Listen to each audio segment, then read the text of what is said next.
O acidente na montanha-russa Big Dipper. Em 30 de maio de 1972, várias famílias de toda a Londres aproveitaram o feriado prolongado para visitar o tradicional parque Butterfly. Não sei como é que fala esse nome. Ele fica localizado às margens do rio Tâmisa. Tinha criança correndo, tinha adolescente fazendo merda, os adultos relembrando memórias de infância, então tava tudo certo. Entre todas as atrações, nenhuma era tão simbólica quanto a Big Dipper. Inaugurada em 1951, a montanha-russa de madeira representava a era dourada do entretenimento britânico. Ela tinha uma estrutura branca, alta e imponente. Era visível de longe e transmitia uma sensação de nostalgia e confiança. Andar na Big Dipper fazia parte da tradição familiar. A montanha-russa havia sido construída em um período de reconstrução do pós-guerra, quando o país buscava esperança e lazer simples após anos de dificuldade. Seu projeto seguia o padrão clássico da época. Os trilhos eram de madeira, grandes colinas, curvas inclinadas e uma velocidade máxima de aproximadamente 56 km por hora. Cada trem comportava até 20 passageiros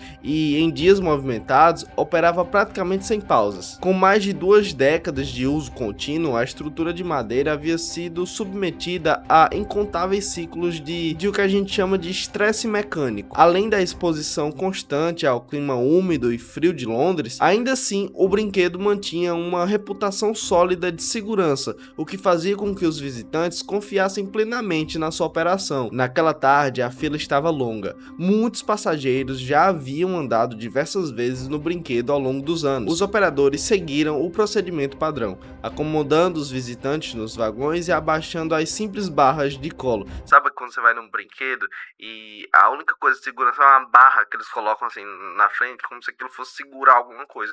Toda vez que eu vou num bicho desse, numa montanha-russa, num brinquedo desse, eu fico me cagando de medo, achando que eu vou cair dali.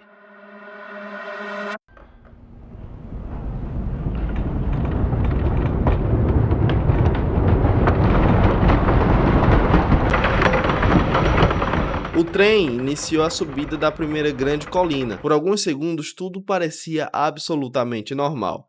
Então, ao se aproximar de uma curva inclinada em alta velocidade, ocorreu uma falha estrutural catastrófica. Uma seção crítica da estrutura de madeira simplesmente cedeu. As vigas, enfraquecidas por anos de desgaste e manutenção inadequada, não suportaram as forças dinâmicas do trem em movimento. Os primeiros vagões descarrilaram instantaneamente, saindo completamente dos trilhos e despencando em direção ao solo. Passageiros foram arremessados para fora dos assentos. A madeira se partiu como palitos. O impacto foi devastador. 5 pessoas morreram no mesmo instante. Outras 13 ficaram gravemente feridas, sofrendo fraturas expostas, traumatismos severos e lesões internas. Os gritos de dor e pânico ecoaram pelo parque inteiro, enquanto visitantes e funcionários corriam em direção ao local do acidente. As equipes de emergência chegaram rapidamente, mas encontraram uma cena caótica. Vigas de madeiras quebradas, os trilhos retorcidos e vagões tombando uns sobre os outros. Alguns passageiros chegaram a ficar presos sob os destroços por horas. A investigação revelou que a Big Dipper sofria de fadiga estrutural avançada. Partes fundamentais da sustentação haviam se deteriorado ao longo dos anos, enfraquecidas pelo clima e pela falta de inspeções rigorosas. O parque foi fechado permanentemente. O acidente levou a mudanças profundas das normas de segurança de parques de diversão em todo o Reino Unido. Acidente fatal no toboágua Verrückt. 7 de agosto de 2016, Caleb Schwab, de apenas 10 anos de idade, chegou ao parque aquático acompanhado de sua família, Eles foram lá para esse parque aquático.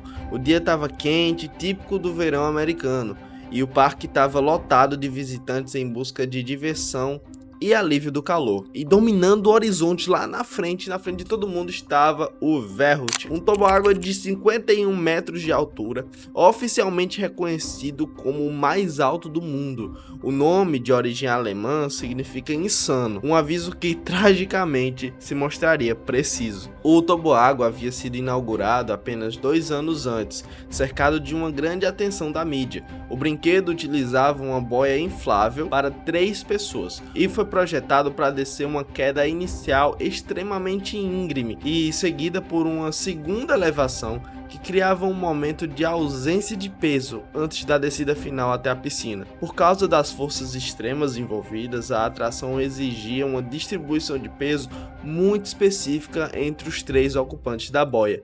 Havia limites mínimos e máximos rigorosos para garantir que a boia permanecesse em contato com a superfície do toboágua durante todo o percurso. Na prática, porém, essas regras eram frequentemente flexibilizadas em dias de grande movimento, ou seja, os funcionários estavam pouco se fudendo às vezes, tipo, vai assim mesmo, tem 3 pessoas de 130 quilos, vai assim mesmo, foda-se. Naquele dia, Caleb foi colocado na parte da frente da boia, acompanhado por 2 mulheres adultas. A combinação de peso ficou significativamente abaixo do mínimo recomendado, algo que deveria ter impedido a liberação do brinquedo. Após a checagem visual dos cintos de velcro e nylon, os operadores liberaram a boia. Ela desceu a primeira queda em velocidade altíssima, atingindo quase 110 km por hora. Ao subir a segunda elevação, o impulso foi excessivo. Em vez de seguir o trajeto planejado, a boia ficou completamente no ar por vários metros. Nesse momento, Caleb atingiu violentamente a estrutura metálica que sustentava a rede de segurança superior. O impacto foi fatal.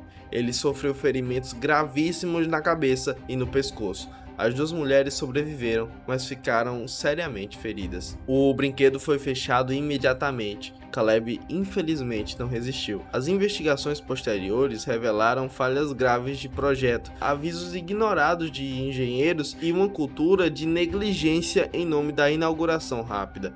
O toboágua foi demolido em 2018 e o caso resultou em processos criminais e mudanças profundas das normas de segurança de toboágua em todo o país. Incêndio no Haunted Castle. Em 11 de maio de 1984, o parque vivia uma de suas noites mais movimentadas da primavera. Famílias inteiras e grupos de adolescentes lotavam as atrações. Entre elas, o Haunted Castle era uma das mais populares. Era diferente de todos os brinquedos mecânicos. Um labirinto no escuro repleto de corredores estreitos, sustos repentinos e efeitos visuais. O castelo havia sido construído como uma estrutura temporária, mas operava havia anos. Seu interior era revestido por espumas, tecidos, cortinas e adereços altamente inflamáveis. Não havia projetos de segurança, detectores de fumaça, iluminação de emergência adequada, nem nada disso. Naquela noite, 8 adolescentes entraram juntos na atração. Pouco depois das 6h30 da noite, um pequeno incêndio começou em uma parte de espuma, possivelmente causado por uma falha elétrica ou um cigarro descartado.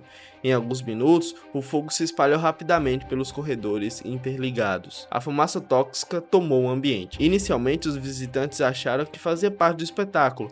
Quando perceberam que era real, já era tarde. As saídas eram poucas, mal sinalizadas e difíceis de encontrar em meio ao labirinto, né? Porque, porra, era um labirinto. Todos morreram por inalação de fumaça antes da chegada dos bombeiros.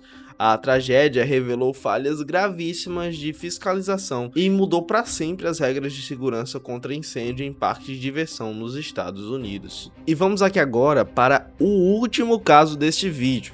Preparados? Então vamos lá. Acidente de decapitação no Worlds of Fun. Em 7 de junho de 1981, o parque Worlds of Fun operava normalmente. A montanha-russa Orient Express era a sua principal atração, conhecida por inversões e curvas de alta velocidade. William Hatchcott, de 20 anos, era um funcionário de manutenção temporário. Naquele dia, ele realizava uma inspeção de rotina, um procedimento que só deveria ocorrer com um brinquedo completamente desligado. Por razões nunca totalmente esclarecidas, houve uma falha grave de comunicação. A montanha-russa continuava em operação quando William entrou em uma área restrita próxima aos trilhos. O trem surgiu em alta velocidade. O impacto foi instantâneo e fatal. William foi decapitado no local. Os passageiros testemunharam a cena em choque absoluto, enquanto os operadores acionavam o desligamento de emergência. A Orient Express foi fechada permanentemente. O acidente levou a mudanças obrigatórias nos protocolos de manutenção, incluindo bloqueio físico dos sistemas, comunicação redundante e treinamentos mais rígidos. a morte de William se tornou um divisor de águas na segurança de trabalhadores de parque de diversões. E aí, o que é que você achou dessas histórias? Qual dessas histórias que eu contei aqui você achou a mais assustadora, a mais macabra de todas e a mais violenta? Comenta aqui embaixo. Aposto que depois desse vídeo você vai pensar 2 vezes antes de ir para um parque de diversão, antes de ir para aquele parque de bairro que é meio duvidoso. E ainda cobram caro, gente. É 8 conto para você ir num brinquedo. Tu é doido, né? Muito obrigado se você assistiu esse vídeo até aqui. Se inscreve no canal para apoiar, apoiar o projeto. E tem mais vídeos como esse, mais vídeos assim que só gente maluca assiste. Se você gosta desse tipo de conteúdo, você é maluco. Ah, mas você faz os vídeos. Eu também sou maluco, meu amigo. Minha questão não é essa não, independente. Mas se você gosta desse tipo de vídeo, meu amigo, você tem uns sérios problemas mentais. Mas se inscreve aí pra continuar assistindo e me dá dinheiro.